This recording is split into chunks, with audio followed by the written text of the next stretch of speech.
नमस्कार मित्रांनो, मी सुरेश नेमकर तुमचं स्वागत करत आहे। आजच्या व्हिडिओमध्ये आपण डिस्कस करणार आहे कट ऑफ फॉर द बी और बीटेक ॲडमिशन।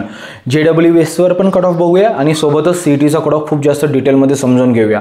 हा व्हिडिओ शेवटपर्यंत बघा, जास्तीत आपल्या फ्रेंड सर्कलसोबत शेअर करा आणि सोबतच जर तुम्हाला कोणत्या टॉपिकवर व्हिडिओ लागत असेल तर नक्की कमेंट बॉक्समध्ये मला सजेस्ट करा।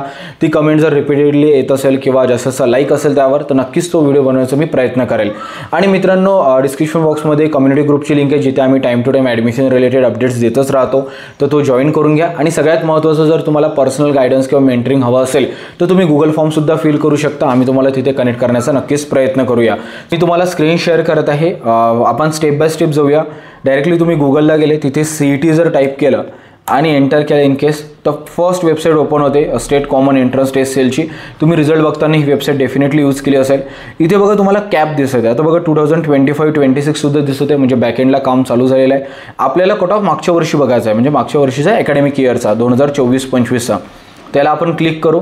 क्लिक केल्यानंतर इथे सगळेच कोर्सेस आहे, post graduate courses, under graduate courses. इथे जर खाली स्क्रोल डाऊन केलं तर तुम्हाला बी और बीटेक दिसत असेल, याला क्लिक करायचं। आता हा इंटरफेस आहे, तर बघा मित्रांनो, इथे खाली स्क्रोल केल्यानंतर तुम्हाला पुन्हा दिसत असेल cap round 1 AI cut off, म्हणजे ऑल इंडिया कट ऑफ आहे, आणि cap round MH cut off. तर आपण अगोदर JEEचं बघून घेऊ। याला ओपन जर केलं तर या प्रकारची PDF फाईल ओपन होते आणि इथे तुम्ही बघू शकता ऑल इंडिया मेरिट नंबर आहे, चॉईस कोड आहे, इन्स्टिट्यूट कोड, कोर्स नेम वगैरे दिलेलं आहे आणि मेरिट एक्झाम तुम्ही बघू शकता। तर यावरून तुम्हाला लक्षात येऊ शकतं की ऑल इंडिया मेरिट नंबर किती असलं तर कोणतं कॉलेज लागू शकतं। मला इथे तुम्हाला दिसत आहे श्री संत गजानन महाराज कॉलेज, जे की शेगावचं आहे। बाकी कॉलेजेस पण तुम्ही बघू शकता जिथे JEEचा स्कोअर कन्सिडर केला जातो। आता आपण बघूया महत्त्वाचं म्हणजे सीईटीचा। तर पुन्हा आपण बॅक करूया याला। आता इथे तुम्हाला दिसत असेल त्याच्यासवर होतं सीईटी कॅप राऊंड 1, आपण 1चाच बघत आहे कट ऑफ। तुम्ही बाकी मग याच प्रोसेसने बाकीचे कट ऑफ सुद्धा बघू शकता। तर कॅप राऊंड 1चा महाराष्ट्राचा कट ऑफ बघत आहे। आपण याला क्लिक केलं की डायरेक्टली एक PDF फाईल ओपन होते। ही PDF फाईल थोडी मोठी आहे, तर घाबरण्याची गरज नाही। तुम्ही सर्च बारमध्ये जाऊन डायरेक्टली त्या कॉलेजचा कोड म्हणा किंवा कॉलेजचं नाव जर व्यवस्थित टाकलं तर डायरेक्टली रिडायरेक्ट होता। आणि आता इथे समजण्याच्या गोष्टी बघा, मी तुम्हाला क्लिअरली समजावून सांगतो।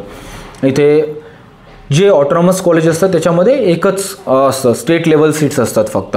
पण जे कॉलेज नॉन ऑटोनॉमस आहे, म्हणजे युनिव्हर्सिटीच्या अंडरमध्ये येतं, त्या कॉलेजमध्ये home university seats, other than home university seats and state level seats, या 3 टाईपच्या सीट्स येत असतात। तर व्यवस्थित मी तुम्हाला पहिले COPचंच बघूया, one of the favourite college सगळ्या स्टुडंट्सचं असतं। आता बघा आपण COPला आलेला, इथं कंट्रोल Fमध्ये मी COP टाईप केला आणि एंटर केल्यानंतर इथे बघा तुम्ही बघू शकत असाल सिव्हिल इंजिनिअरिंग, तर तुम्हाला फक्त स्टेट लेवल सीट्स दिसत आहे आणि इथे स्टेजेस आहे। आता हे खूप जास्त टफ नाही आहे मित्रांनो, हे समजणं म्हणजे काही मोठी गोष्ट नाही। खाली जर तुम्ही स्क्रोल केलं तिथं तुम्हाला लेजेंड्स दिसतात, ज्याच्यामध्ये त्याचा जो लॉंग फॉर्म आहे तो सुद्धा मेन्शन करण्यात आला आहे। तरी सुद्धा मी ते सांगतो, G stands for general, open म्हणजे मधातली कॅटेगरी आहे, आणि लास्टचा जो यस आहे म्हणजे तो सीट्सचा टाईप आहे। स्टेट लेवल सीट्स आहे म्हणून यस आहे, होम युनिव्हर्सिटी सीट्स असल्या असतं तर H असला असता, पण COP कॉलेज ऑटोनॉमस आहे म्हणून इथे फक्त स्टेट लेवल सीट्स असतात। मग तुम्ही असंच सिमिलर बघू शकता SC, ST, VJ, NT प्रत्येक कॅटेगरीसाठी दिलेलं आहे। आणि आता बघा G सोडून मग समोर L आला आहे, तर L stands for the ladies, आलं लक्षात। मग लेडीज ओपनची सीट बघू शकता, SC, ST, पुन्हा LL दिसत असेल। मग तुम्हाला त्याच्यामध्येच दिसणार PWD म्हणजे तो सीटचा टाईप आहे। PWD म्हणजे पर्सन विथ डिसॅबिलिटीज। मग तुम्हाला डिफेन्ससुद्धा दिसत आहे, त्याच्यानंतर TFWs दिसत आहे। तर जे समोर येत आहे GL, TFWS, डिफेन्स किंवा अजून सीट टाईप जी असतात ते तिथं EWS वगैरे तुम्ही बघू शकता। हे झालं सीट टाईप, त्याच्यामध्ये कास्ट राहील, त्याच्या लास्टमध्ये सीटचं स्टेट लेवल सीट्स आहे की होम युनिव्हर्सिटी ते राहणार। सगळ्यात महत्त्वाचं कट ऑफमध्ये मला तरी असं वाटते बघण्याची काय गरज असते, एक तर असते तुमचं कॅटेगरी आणि सीट टाईप, पण त्याच्या खाली राहतो तुमचा पर्सेंटाईल, आणि पर्सेंटाईलपेक्षा पण त्याच्या वरचा जो मेरिट नंबर राहतो ना तो बघण्याची खूप जास्त गरज राहतं। तिथे बघा मेरिट नंबर तुम्हाला दिसत आहे, हे सुद्धा तुम्हाला बघायचं आहे, कारण कधी कधी पर्सेंटाईलमध्ये एकाच पर्सेंटाईलवर खूप सारे मुलं असतात आणि त्या पर्सेंटाईलवर मग तुम्हाला मेरिट नंबर अलॉट केला जातो। मला तर डेफिनेटली तुम्हाला काय बघायचं, तो मेरिट नंबर बघायचा, जो मेरिट नंबर तुम्हाला इथे दिसत आहे। जसं जो पहिला जनरल ओपनचा स्टुडंट आहे त्याला सिव्हिल इंजिनिअरिंग 4466 मेरिट नंबरवर लागलेली आहे, तर हे झालं COPचा कट ऑफ। आता COP नंतर आपण एखादं असं कॉलेज घेऊ की ज्या कॉलेजमध्ये ते युनिव्हर्सिटी ॲफिलेटेड आहे। तर आपण नागपूरचं कॉलेज घेऊया, गव्हर्नमेंट कॉलेज, कारण ते युनिव्हर्सिटीच्या अंडरमध्ये येतं। Government engineering college Nagpur. आपण CSEचं बघूया.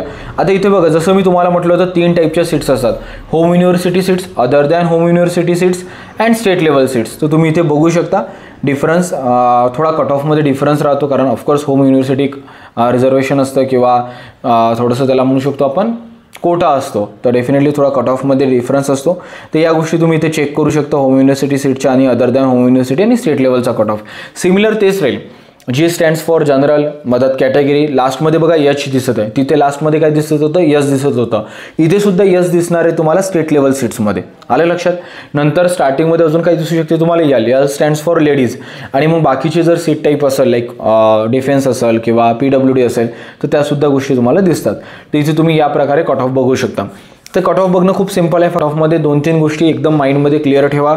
फर्स्ट आपलं सीट टाईप काय, आपण जनरलमध्ये म्हणजे कोणतं कॅन्डिडेट टाईप आहे आपलं, देन नंतर आपली कॅटेगरी आणि आपण त्या युनिव्हर्सिटीमध्ये येतो की नाही येत. बेसिकली आता नागपूरचा विद्यार्थी असेल आणि तो गव्हर्नमेंट नागपूरचा बघत असेल, तर त्यांनी cut off home university allotted to home university candidates बघायला पाहिजे. जर तो नागपूरचा नाही अमरावतीचा आहे, तर त्यांनी home university other than university seats for other than university candidates बघायला पाहिजे. त्या प्रकारे थोडं कट ऑफमध्ये बघताना आपल्या सीट टाईपनुसार वगैरे बघा. जर काही डिफिकल्टीज असेल, डाऊट्स असेल, तर तुम्ही कमेंट बॉक्समध्ये नक्की विचारू शकता.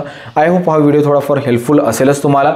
आणि जर सगळ्यात महत्त्वाचं कनेक्ट करायचं असेल, तर नक्कीच कम्युनिटी ग्रुप जॉईन करा, गुगल फॉर्म फिल करा आणि कमेंट बॉक्समध्ये तुमचे डाऊट नक्की मला विचारा. तिथे मी रिवर्ट बॅक करण्याचा प्रयत्न करेन. All the best for your admission.